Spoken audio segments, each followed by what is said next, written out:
issues that we're experiencing today, especially, you know, within conversations about racial injustice, about policing, conversations about the way policing, the policing approach with the no-knock warrant and the sort of reactionary approach that we've been seeing a lot lately.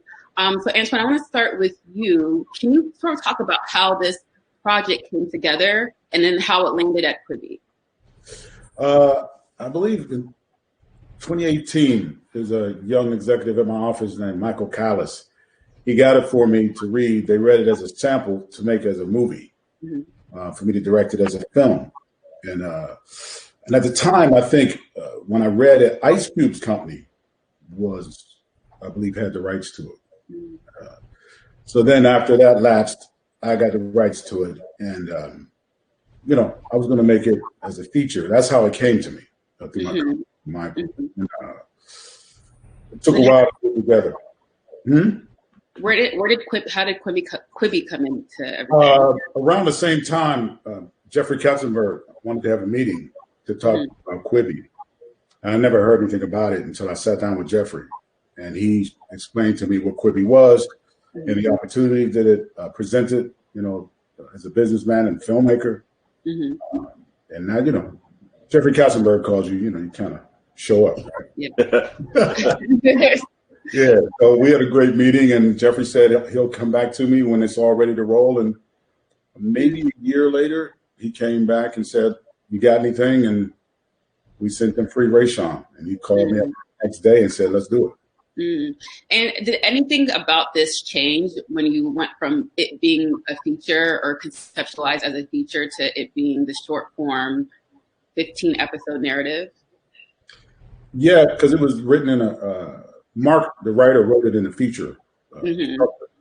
This had to be broken into, you know, 10 minutes or less each episode.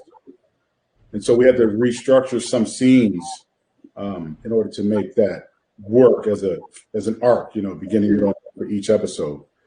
But what actually happened was we did that in the script. We did the work. But then the actors, Lawrence and Stefan and Jasmine, had a lot to do with that too in the working of the script. They all had a lot to say about it, and we did it together, really. That's kind of how it happened. And then for the actors, can you guys each just go around and talk about how you became involved with this project and why it was so important for you to take it on? Well, I mean, I'll just speak first real quick. I you know, I sat down with Antoine, just being a fan of everything Antoine, and you know, he brought me this idea, this FreeRayshawn thing, and he said we could do it for Quibi, and like him, I didn't know what Quibi was. I was like, "What's a Quibi?"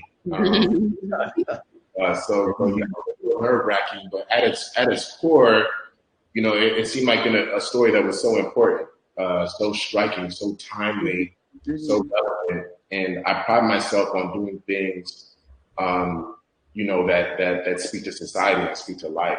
And you know, this is one of those special projects that speak to life and speak to a circumstance, you know, like many young African Americans are facing today. And so for me, you know, I felt a closeness to Rayshawn and his story, feeling like he's no different than me. You know what I mean? Being an actor doesn't make me different. You know, I think that, you know, people often have a sort of a misconception of that when, you know, honestly, it doesn't really change. So I think we all share the same fight, the same struggle. So for me to be able to step into these shoes, to basically go through the journey of the plight of a lot of young Black men in this country, it just felt like it was going to be something important. And to do it with these guys who you're seeing, you know, here on this call, it's been a dream come true. Yeah, by the way, just let me say one more thing. Seif Mann, the director, who we brought on to direct, when I met Seif did a great job, and he was a part of this whole team, big time. He came in, maybe he had 2 weeks to prep or something crazy. He dove right in. So I want to make sure that's clear. Seif Mann did an amazing job. He was a big part of this. Yeah. I was one of I think the last people to come on, very last minute.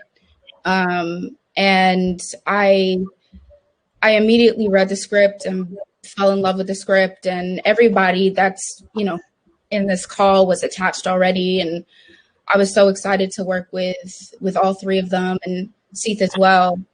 And I also love the social media aspect of it and how social media has influenced so much today, and using video to automatically almost feel like you're there, and it's triggering, and to experience these experiences that a lot of the victims go through, and to see it on screen in a way, and just to click, like one click, and all of a sudden you see it in your face. It's like you can't run away from it.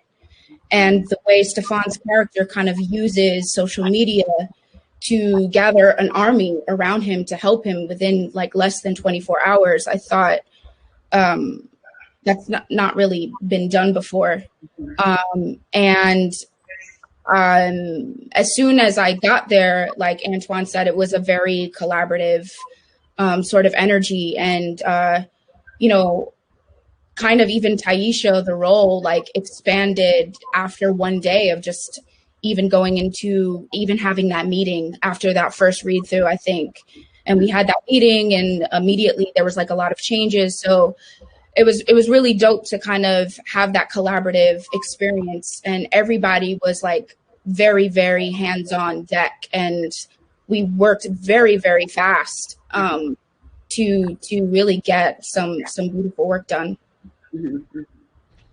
Yeah, I had a meeting with Antoine. You know, we've obviously known about each other's work for a long time. I'd always kind of secretly hoped to work with Antoine one day, and that was my dream.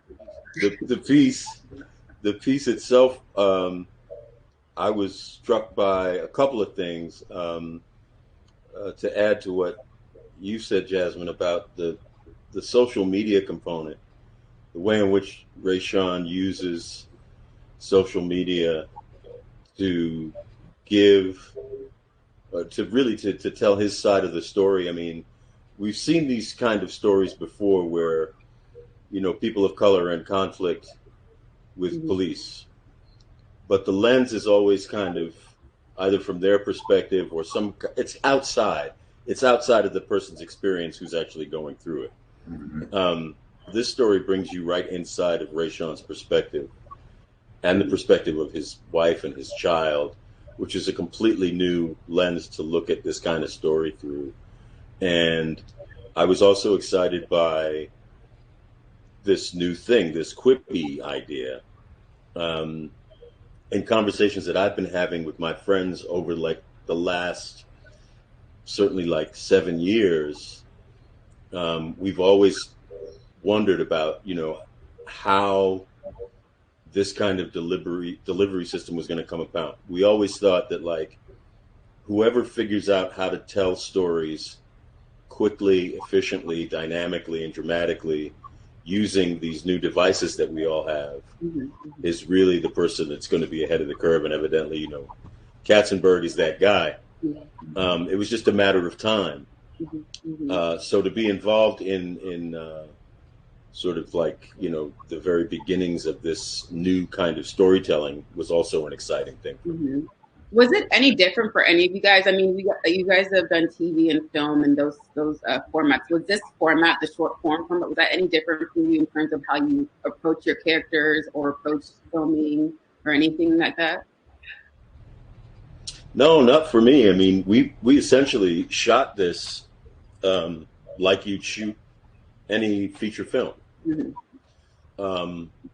The difference was really in the text and the way in which the text was delivered to us. So we got, you know, the 12, 15, whatever it was, episodes, if you will, but we got them all at the same time. And they were rewritten and reworked as we were shooting to accommodate whatever we needed to accommodate, whether it was the relationship between Rayshawn and his wife, or Rayshawn and my character Pointsy, or, you know, my characters and all the people at the command station. We reworked things on a daily basis with Seath and with the writer. And but in terms of just the work that we do on the ground as actors, I didn't find it was much different from, making any other film that I've shot before. And I want to we talk a lot about how this story and Rayshawn's story is timely and sadly all too familiar. This is not the first time we've sort of seen a situation that an unjust situation play out on screen, right? What do you guys sort of experience when you're telling this story, knowing that like there's so many people in this world today that are still going through this? What is your experience in embodying these characters and telling the story? Do you feel pressure to do it justice? Do you feel angry that this is still going on in this world? How do you guys sort of navigate all that? Well, I've been telling this story for a long time. My first feature film is a movie called Cornbread Earl and Me. It's about a young African-American basketball player who's got a full scholarship, who's about to go pro, and he gets gunned down by the police, case of mistaken identity. I did another movie that kind of works on the same theme, which is Boys in the Hood. Mm-hmm. This movie, several other movies that deal with a similar experience. And so I have to think of it in the way that, the late John Lewis talks about his work, is that, it's unfortunate in some respects that we have to continue to tell these stories, but I can't get tired.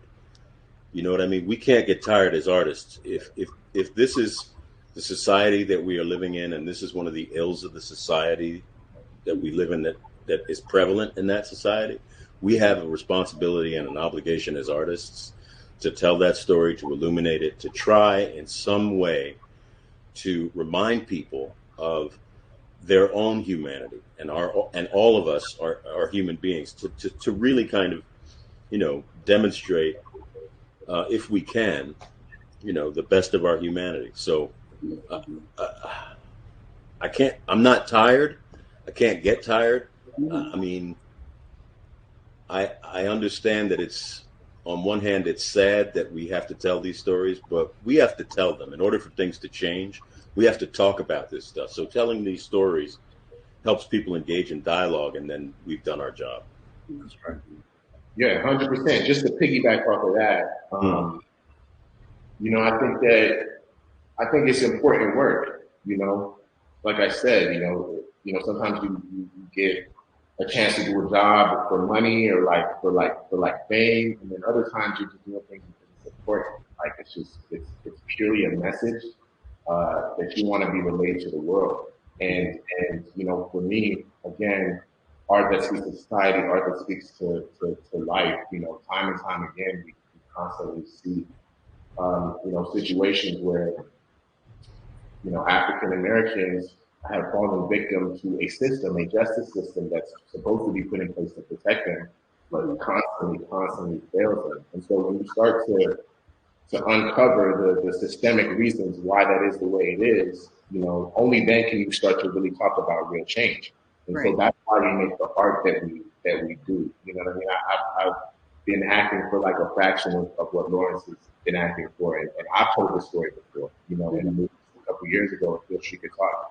Just talking about the prison system and how it's not always, set up in our favor. And I think that, Rayshawn's fight, this just fight, it speaks to more than, I know he's a fictitious character, but he represents a very, very real thing. And so there's a level of humanity and a level of truth that you want to bring to those characters. And so that requires just a different level of passion for the material, dedication to the material, and honor to the material, understanding that it's all based on real life facts. Yeah. And Antoine and Jasmine, what about you guys? Why do you think it's important to keep telling these stories?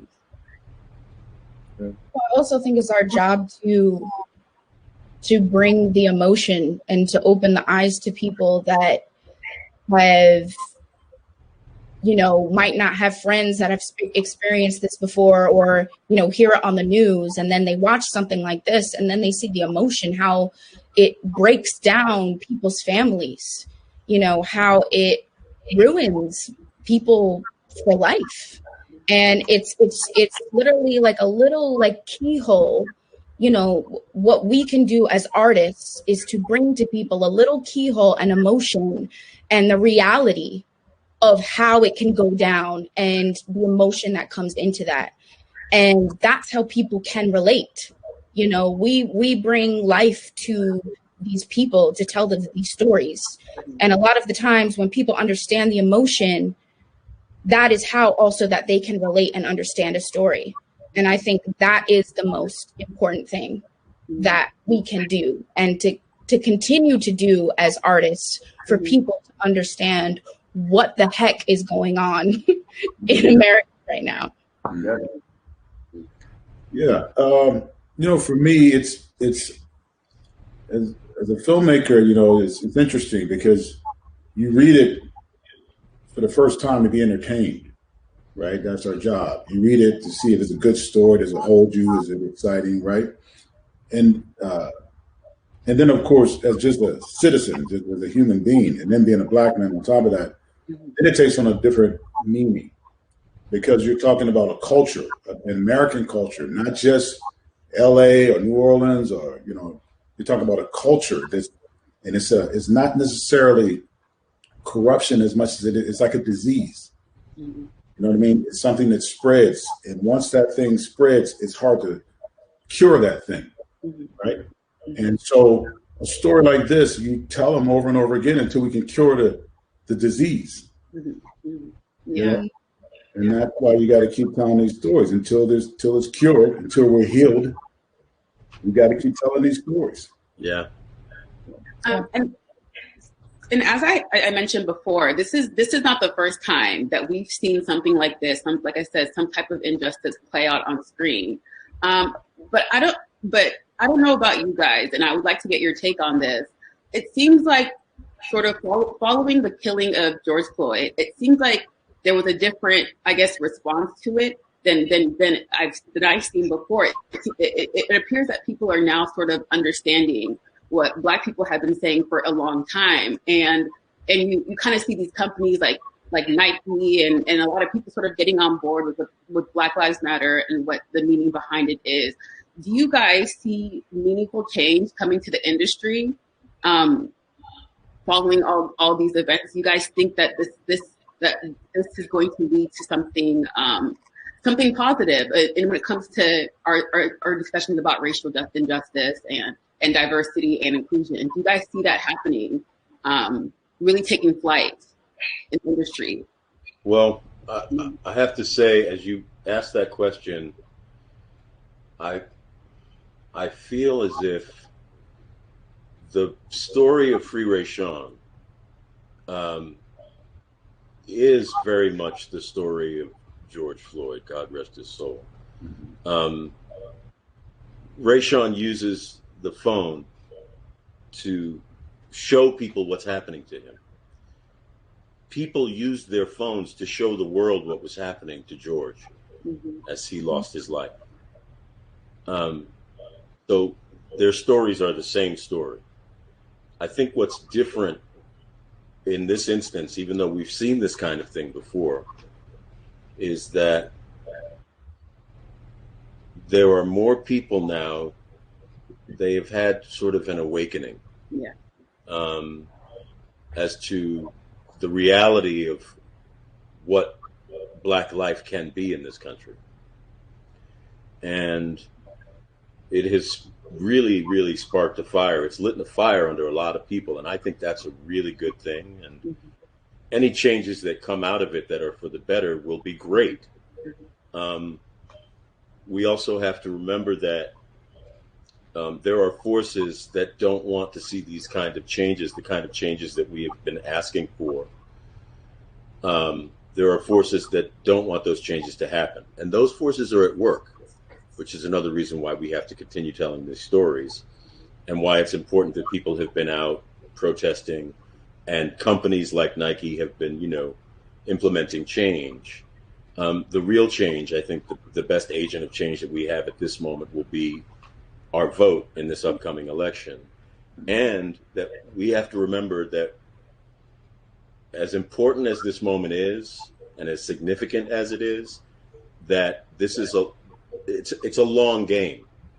You know, this is not a problem that has just started. This is a problem that has been with us since the inception of this country, during slavery, after slavery, into Jim Crow, into, you know, now. So we have to be prepared to continue to insist on change and work towards change in order for us to create it.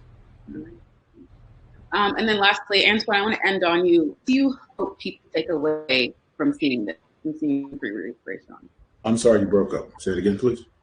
What do you hope people, the audiences, will take away from this, from FreeRayshawn?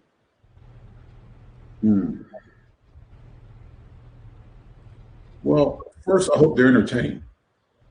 They enjoyed the experience and all these characters and all the hard work that these great actors gave their heart for. You know, that's what they do. They give you your heart, their heart. And so hope they enjoyed that and they appreciate their work and what they gave.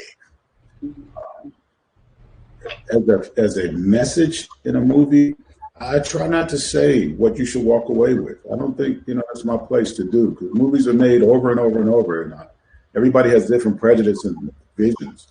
I'd rather just whatever they walk away with, they walk away with. You know, it's hard to say what I would want.